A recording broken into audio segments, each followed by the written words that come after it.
Assalamualaikum teman-teman, mari kita sharing lagi tentang perkuliahan di Universitas Terbuka.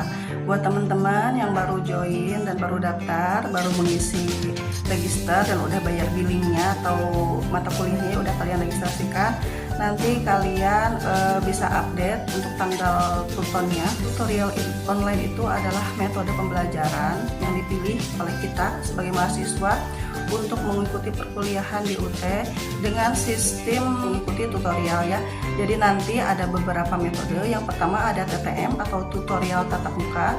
Biasanya ini yang dilakukan oleh orang-orang yang mungkin agak dekat dan bisa menyempatkan waktunya ke kampus gitu ya, untuk mengikuti pelajaran. Itu bisa langsung datang ke kampusnya. Itu ada teman-temannya. Kalau kalian mau memilih TTM bisa, kalian bisa daftar atau bisa memberitahukan kepada pihak universitas di tempat kalian itu.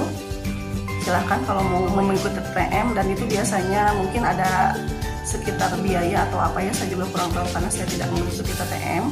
Kenapa saya tidak mengikuti TTM? Karena jarak saya dari tempat perkuliahan itu agak jauh teman-teman ya. Jadi jarak saya itu sekitar 4 jam dari universitas.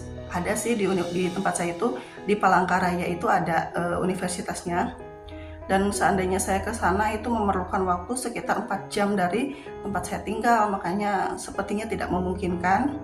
Jadi akhirnya saya pilih metode yang kedua, yaitu Tuton atau tutorial online. Dan buat teman-teman yang mau mengikuti tutorial online ini, kalian harus registrasi dulu, harus ada mengklik atau menekan tombol untuk kesediaan mengikuti Tuton. Nah, itu biasanya dikasih jarak berapa waktu gitu ya teman-teman ya. Kalau seandainya kalian lupa atau kalian tanggal waktunya sudah beres, itu biasanya kalian nanti diarahkan ke TMK. TMK itu yaitu tugas mata kuliah. Ini saya akan bahas dulu tentang TTM ya. TTM itu yang tadi saya jelaskan pertama, itu bisa kalian datang langsung ke tempat perkuliahan. Biasanya kita meminta sendiri kepada pihak UT gitu ya. Jadi kalau teman-teman mau menggunakan sistem TTM yang waktunya cukup, yang waktunya bisa disesuaikan dengan jadwal atau kegiatan kalian sehari-hari, itu bisa kalian tinggal meminta ke pihak UT. Oke, nah kenapa ada 3 pilihan ini? Nah, 3 pilihan ini itu memberikan kontribusi yang berbeda-beda terhadap nilai kita gitu ya teman-teman ya. Untuk TTM itu dia memberikan nilai 50% kontribusinya. Kemudian kalau 30% itu mengikuti Tuton atau tutorial online, dan 20% itu yaitu tutorial TMK gitu ya. Itu dari mana? Sekitar 30% atau 20% itu. Jadi misalnya kita nanti pas ujian nih, pas akhir semester, kita kan ujian akhir dan segala macam tugas itu. Tugas kalau kita mengikuti TTM itu dia memberikan kontribusi 50%. Kemudian ditambah 50% juga dari nilai ujian kita. Itu hasil nilainya adalah hasil kita, hasil mata kuliah yang nanti akan menjadi nilai mata kuliah kita ya di akhir semester.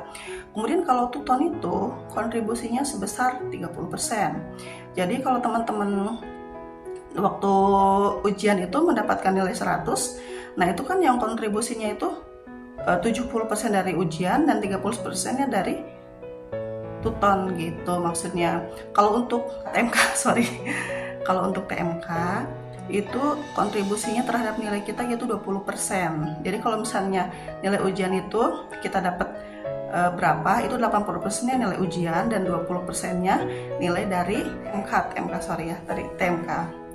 Oke teman-teman, seperti itu ya untuk kalian ketika mendapatkan nilai UT itu bersumbernya dari mana. Karena pembelajaran kita itu kan jarak jauh, dan untuk mendapatkan nilai ya skemanya seperti itu teman-teman. Dan nah, buat catatan lagi ya teman-teman ya, proses belajar tadi yang namanya TTM, kemudian yang namanya Tuton dan TMK itu bisa kita dapatkan nilainya apabila nilai ujian kita di atas 30% gitu ya. Apa mungkin pas 30% itu baru mereka berkontribusi. Kalau seandainya nilainya kurang dari 30%, itu tidak memberikan kontribusi terhadap nilai kita. Biasanya ada pengulangan gitu ya teman-teman ya. Nah itu informasi yang bisa saya sampaikan, yang saya tahu satu semester ini dan setelah saya pelajari seperti itu teman-teman ya. Silahkan kalau untuk teman-teman yang mau sharing bisa tulis komentar di bawah, nanti saya akan coba buat menjawab dan kita akan sharing bareng-bareng ya. Itu aja yang bisa saya sampaikan. Terima kasih. Wassalamualaikum warahmatullahi wabarakatuh.